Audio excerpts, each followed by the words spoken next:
בזכות הקורס הזה זה נתן לי טוב ולמדתי יותר להקשיב לאנשים. קיבלתי שפע של גירויים ואני רוצה להמשיך הלאה. כדרך חיים, אלך שתי צעדים קדימה תמיד. אני אבדוק כל דבר שאני עושה ואני אמשיך ללמוד, לא יעזור. תמיד אני אתעניין בלימודים, כי זה עשה לי טוב. אחרי לימודי משפטים מאוד מסובכים, החלטתי שאני יכול לעזור לחברים בעניינים משפטיים.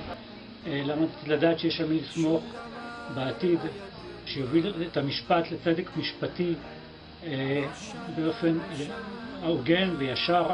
אני, הייתה לי שנה מדהימה בלימודים האלה, במרצה והחברה. אני קיבלתי המון ביטחון בידע המקצועי המשפטי מאז הקורס, ואני מרגישה שקיבלתי המון כלים להתמודד איתם בחיים. מה שלמדתי פה בבית ספר באוניברסיטה בעם, שחוג זה חוג. לקחתי את הידע והיה לי כיף. אני לוקחת איתי ידע לא מהעולם הזה, ידע מעשיר וכלי חשוב מאוד לחיים.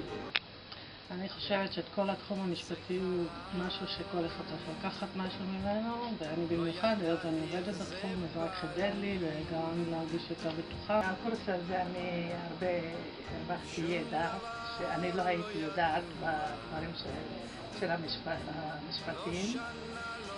גם לי זה עזר, זה נתן לי כלים, ואני יכולה לתרום עם הכלים שרכשתי מהקורס הזה, לתרום לקהילה שלי. אני מהיום יודעת שיכולתי להיות עורכת דין מצוינת.